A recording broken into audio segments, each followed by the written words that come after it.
নমস্কাৰ বন্ধু বান্ধৱীসকল, আজি আমি চাম আপুনি PF এপ্লাই কৰিবলৈ হ'লে PFত যোনটো আপোনাৰ ডেট অফ এক্সিটটো থাকে সেইটো যদি মাৰ্ক কৰা নাথাকে সেইটো আপুনি কেনেকৈ মাৰ্ক কৰিব। প্ৰথমতে আপুনি ক্ৰোম ব্ৰাউজাৰটো অ'পেন কৰি ল'ব। অ'পেন কৰি আপুনি ইয়াত চাৰ্চ কৰিব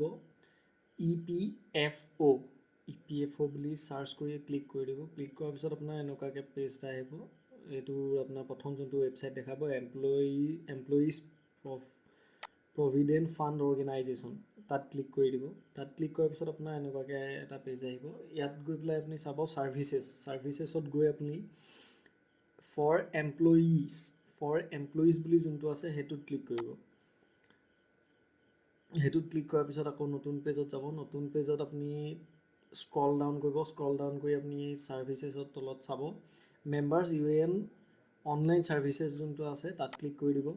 তাত ক্লিক কৰি দিয়াৰ পিছত আপুনি আকৌ নতুন পেজ এটা যাই যাব, যোনটোত আপুনি ইয়াত আপোনাৰ এইখন পঢ়ি ল'ব, নপঢ়িলেও আপুনি অ'কে কৰি দিব বা কাটি থৈ দিলেও আপোনাৰ আপত্তি নাই, এইখন কোনো ইমান ইম্পৰ্টেণ্ট নহয়। তো ইয়াত আপুনি গৈ এতিয়া যোনটো আছে দেখিছেনে UN বুলি আছে আৰু পাছৱৰ্ড কেপচা এইকেইটা আছে। তো আপুনি ইয়াত গৈ UN নাম্বাৰটো আপোনাৰ ফিল আপ কৰিব লাগিব আৰু আপোনাৰ ইয়াত পাছৱৰ্ডটো দি কেপচাটো ফিল আপ কৰি আপুনি চাইন ইন কৰি দিব লাগিব। ব'লক আমি UNটো ফিল আপ কৰি লওঁ। ইভেণ্টটো ফিল আপ কৰিলোঁ। ইয়াত আপুনি সদায় মন কৰিব PF এপ্লাই কৰিবলৈ যাওঁতে আপুনি সদায় প্ৰথমতে যোনটো ডেট অফ এক্সিট সেইটো আপুনি সদায় চেক কৰি ল'ব। কাৰণ কেতিয়াবা কি হয়, কিছুমানৰ ডেট অফ এক্সিটটো আপোনাৰ হয়তো মানে ডেট অফ এক্সিটটো মাৰ্ক নহ'বও পাৰে মানে।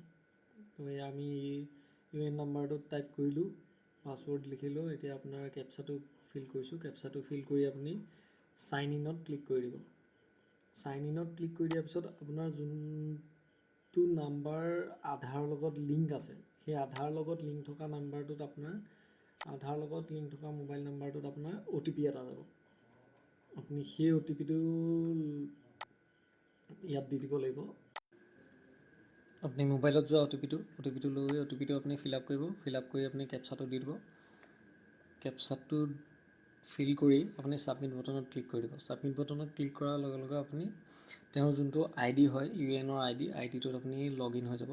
আইডিটো লগ ইন হোৱাৰ পিছত আপুনি প্ৰথম ইয়াত চাই ল'ব লাগিব যে তেওঁৰ ছাৰ্ভিচ হিষ্ট্ৰীটো আপুনি চেক কৰি ল'ব লাগিব যে তাত আপোনাৰ ডেট অফ এক্সিটটো মাৰ্ক আছে নে নাই। তো ব'লক আমি ছাৰ্ভিচ হিষ্ট্ৰীটো চেক কৰি লওঁ। ছাৰ্ভিচ হিষ্ট্ৰী চেক কৰিবলৈ হ'লে আপুনি ভিউ যোনটো হোমৰ কাষত যোনটো একেবাৰে ওপৰত আছে আপোনাৰ ভিউ বুলি, ভিউত ক্লিক কৰিব লাগিব। ভিউত ক্লিক কৰাৰ পিছত আপোনাৰ ছাৰ্ভিচ হিষ্ট্ৰী বুলি অপশ্যন এটা আহে, তাত ক্লিক কৰি দিব।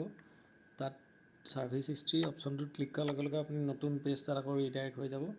এই পেজটোত আপুনি তেওঁ কোনটো কোম্পেনীত কাম কৰিছে আৰু তেওঁৰ ডেট অফ জইনিংটো দেখাব আৰু তেওঁৰ ডেট অফ এক্সিটটো ইয়াত চাওক। আমাৰ ডেট অফ এক্সিটটো আপডেট নাই, তো আমি এতিয়া এই ডেট অফ এক্সিটটোৱে আপডেট কৰিব লাগিব। ডেট অফ এক্সিটটো আপুনি আপডেট কৰিবলৈ হ'লে আমি আপোনাৰ মেনেজ অপশ্যনত যাব লাগিব। মেনেজ অপশ্যনত গৈ একেবাৰে মেনেজ অপশ্যনত যোনটো লাষ্টত ওলাইছে আপোনাৰ মাৰ্ক এক্সিটত আপুনি ক্লিক কৰি দিব। একেবাৰে তলত মাৰ্ক এক্সিটত ক্লিক কৰি দিয়াৰ পিছত আপুনি আকৌ নতুন পেজ এটাত ৰিডাইৰেক্ট হৈ যাব। এই পেজটোত আপুনি যোনটো চিলেক্ট এমপ্লয়মেণ্ট বুলি আহিছে, তো ইয়াত আপোনাৰ যোনটো কোম্পেনীত তেওঁ কাম কৰিছে সেই কোম্পেনীটো আপুনি চিলেক্ট কৰি ল'ব লাগিব। কিছুমানৰ বেছিও থাকিব পাৰে। আমাৰ ইয়াত আপোনাৰ দুটা কোম্পেনী আছে, তো আমি এই 2 নম্বৰ কোম্পেনীটোৰ ডেট অফ এক্সিটটো মাৰ্ক কৰিবলৈ লৈছোঁ। আপুনি সেইটো চিলেক্ট কৰিব। চিলেক্ট কৰি আপুনি সেইটো ক্লিক কৰি দিব। ক্লিক কৰাৰ পিছত আপোনাৰ নতুন পেজ এটাত আকৌ ৰিলোড হৈ যাব। এইটোৱে ফুল এণ্ড ফাইনেল পেজ। এইটো পেজতে আপুনি মানে ডেট অফ এক্সিটটো যোনটো হয় সেইটো আপুনি ইয়াতে মাৰ্ক কৰিব লাগিব। এইটো আপুনি ইয়াত মাৰ্ক কৰিবলৈ হ'লে ইয়াত আপুনি চাওক তেওঁৰ মেম্বাৰ ID, আপোনাৰ যোনটো কোম্পেনীৰ নাম, এমপ্লয়মেণ্ট মানে তেওঁৰ লাষ্ট কেতিয়া কণ্ট্ৰিবিউশ্যন কৰিছিলে, লাষ্ট কেতিয়ালৈকে কাম কৰিছিলে সেইবিলাক আপোনাৰ আহিব আৰু আপোনাৰ তেওঁৰ ডেট অফ বাৰ্থ, তেওঁৰ ডেট অফ জইনিং সেইকেইটা আপোনাৰ আছে। ইয়াত আপুনি সদায় তেতিয়া আপুনি ডেট অফ এক্সিটটো মাৰ্ক কৰিবলৈ যাব তেতিয়া আপুনি চাব সেই ডেট অফ এক্সিটটো আপুনি মানে তেওঁৰ যোনটো লাষ্ট কণ্ট্ৰিবিউশ্যন, সেই লাষ্ট কণ্ট্ৰিবিউশ্যনৰ ইয়েৰটোৰ পিছত আপুনি ডেট অফ এক্সিটটো মাৰ্ক কৰিব নোৱাৰিব। পিছৰ মান্থতো আপুনি ডেট অফ এক্সিটটো মাৰ্ক কৰিব নোৱাৰিব। বাট যদি ডেট অফ এক্সিটটো মাৰ্ক কৰোঁতে আপুনি সদায় এটা কথা ধ্যান ৰাখিব যে ডেট অফ এক্সিটটো মাৰ্ক কৰোঁতে তেওঁৰ লাষ্ট কণ্ট্ৰিবিউশ্যনৰ যোনটো মন্থ হয় সেই মন্থটোৰ আপুনি একেবাৰে 1 তাৰিখটো আপুনি কেতিয়াও চিলেক্ট নকৰিব। কাৰণ 1 তাৰিখটো চিলেক্ট কৰিলে তেওঁৰ সেই মাহটোৰ যোনটো আপোনাৰ PF থাকে সেই PFটো আপোনাৰ তেওঁ নাপাব।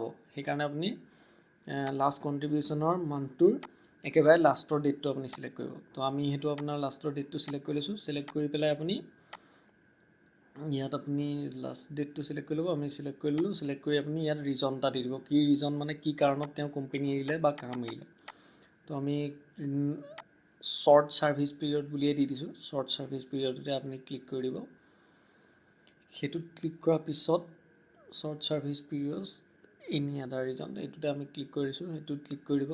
সেইটোত ক্লিক কৰাৰ পিছত আপোনাৰ এইটো যোনটো কনচেণ্ট এটা আহে, I hereby consent to provide my Aadhaar number biometric and or one time PIN, এইটো আপোনাৰ যিটো আছে এইটো আপুনি চেক বক্সটো আপুনি ক্লিক কৰি দিব। চেক বক্সটো ক্লিক কৰি আপুনি ৰিকুৱেষ্ট OTPত ক্লিক কৰি দিব। ৰিকুৱেষ্ট OTPত ক্লিক কৰাৰ লগে লগে আপোনাৰ এনেকৈ আহে পেজ এটা আহিব, have you read the points carefully, এইটোত আপুনি য়েছ ক্লিক কৰি দিব। আমি ন' ক্লিক কৰি পালোঁ, হ'ব বাৰু আকৌ এবাৰ কৰি দিছোঁ। এইটো আপুনি আকৌ য়েছ ক্লিক কৰি দিব। য়েছ ক্লিক কৰি দিয়াৰ পিছত আপোনাৰ যোনটো মোবাইল নম্বৰত আগতে আপোনাৰ OTP এটা গৈছিলে, সেই মোবাইল নম্বৰটোতে আপোনাৰ আকৌ এটা OTP যাব। তো এই OTPটো যাবলৈ কেতিয়াবা সময়ো লাগি যায়, অকণমান দেৰিও হৈ যাব পাৰে। আপুনি অপেক্ষা কৰিব। ইয়াত আপোনাৰ টাইমিংটো দেখাই আছে 20 ছেকেণ্ড লাগে আপোনাৰ। 20 ছেকেণ্ডৰ ভিতৰত OTPটো পাই যাব লাগে আৰু যদি নাপায় তেতিয়া আকৌ আপুনি ইয়াত আহিবই ৰিকুৱেষ্ট OTP বুলি অপশ্যন এটা, সেই অপশ্যনটোত আপুনি ক্লিক কৰি দিব। ৰ'ব আমি OTPটো অহালৈ অপেক্ষা কৰিলোঁ।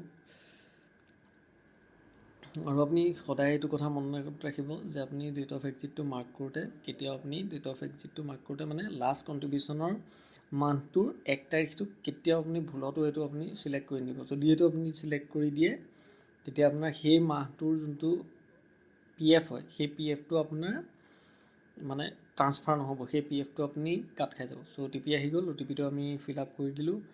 OTPটো ফিল আপ কৰাৰ পিছত আপোনাৰ ইয়াত যোনটো নেক্সট আপোনাৰ থামটো আছে ন, থাম এটা এনেকৈ যোনটো দেখাই থৈছে সেইটো আপুনি ক্লিক কৰি দিব। সেইটোত আপোনাৰ মানে টাৰ্মছ এণ্ড কণ্ডিশ্যনছ ছিটখিনি হয় আৰু সেইখিনি আপুনি ক্লিক কৰি একচেপ্ট কৰি ল'ব যে টাৰ্মছ এণ্ড কণ্ডিশ্যনছখিনি আমি পঢ়িলোঁ বুলি। তো সেইখিনি ক্লিক কৰাৰ পিছত আপুনি ছাবমিটত ক্লিক কৰি দিব। ছাবমিট বটনটোত ক্লিক কৰি দিব আপুনি। ছাবমিট বটনটোত ক্লিক কৰাৰ পিছত আপোনাৰ এনেকুৱা কনচেণ্ট এটা আহিব, are you sure you want to update date of exit. তো এইটোত আপুনি আপডেট কৰি দিব। আপডেট কৰাৰ পিছত অকণমান খন্তেক সময় ৰ'ব, এইটো প্ৰচেছিং হ'ব। প্ৰচেছিং হোৱাৰ পিছত আপোনাৰ এনেকুৱা পেজ এটা আহিব যে date of exit update successfully, মানে আপোনাৰ ডেট অফ এক্সিটটো আপোনাৰ ছাকচেছফুলি আপডেট হৈ গ'ল। তো এইটো ডেট অফ এক্সিটটো আপোনাৰ আপডেট হৈ যোৱাৰ পিছত আপুনি অ'কে টিপি দিব। ইয়াত আপোনাৰ বেলেগ আৰু কাটিবলৈ নাহে মানে।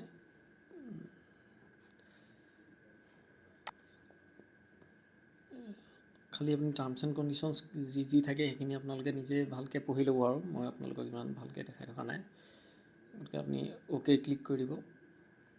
সেইটোত অ'কে ক্লিক কৰি দিয়াৰ পিছত আপোনাৰ এনেকুৱা এটা পেজত আপুনি ৰিলোড হৈ যাব। এই পেজটোত আপুনি চাব পাৰে যে আপুনি কি কাম কৰিলে, মানে আপোনাৰ ডেট অফ এক্সিট চেণ্ডিঙৰ হিষ্ট্ৰীটো ইয়াত দেখাইছে যে এইটো আপোনাৰ কোন তাৰিখে আপুনি ডেট অফ এক্সিটটো মাৰ্ক কৰিছে, কেতিয়া কাম কৰিছে, আপুনি কেতিয়া ডেট অফ এক্সিটটো হেৰি কৰিলে, কোনটো কোম্পেনীৰ আণ্ডাৰত কৰিলে, ৰিজনটো কি, সেইকেইটা আপোনাৰ চব ইয়াত ক্লিয়াৰলি দেখাই দিয়ে। তাৰপিছত আপোনাৰ ডেট অফ এক্সিটটো আকৌ হ'লনে নাই হোৱা মানে আপডেট, সেইটো আপুনি চেক কৰিবলৈ হ'লে আপুনি আকৌ সেইটো আপুনি এবাৰ চেক কৰি ল'ব পাৰে। তো ব'লক আমি সেইটো এবাৰ চেক কৰি লওঁ। সেইটো চেক কৰিবলৈ আপুনি আকৌ আগৰ প্ৰচেছত ভিউত ক্লিক কৰি দিব। ভিউত ক্লিক কৰি আপুনি ছাৰ্ভিচ হিষ্ট্ৰীত ক্লিক কৰি দিব। ছাৰ্ভিচ হিষ্ট্ৰীত ক্লিক কৰি দিয়াৰ লগে লগে এয়া আপুনি দেখিবলৈ পাইছে যে ডেট অফ জইনিংটোৰ লগতে ডেট অফ এক্সিটটো আপোনাৰ আপডেট হৈ গ'ল। গতিকে এইটো ডেট অফ এক্সিট আপোনাৰ আপডেট হৈ যোৱাৰ পিছতে লগালগ আপুনি PFটো এপ্লাই কৰি নিদিব। ডেট অফ এক্সিটটো আপডেট হোৱা এদিন বা দুদিনৰ পিছতহে আপুনি PFটো এপ্লাই কৰি দিব। তো আজিলৈ ইমানেই বন্ধু বান্ধৱীসকল। এইটো ভিডিঅ'ত যদি কিবা আপোনালোকে বুজি পোৱা নাই, কিবা যদি আপোনালোকৰ ডাউট আছে তেতিয়াহ'লে আপুনি মোক কমেণ্ট কৰিব, নিশ্চয় মই আপোনালোকৰ সমস্যাৰ সমাধান কৰি দিম। Thank U.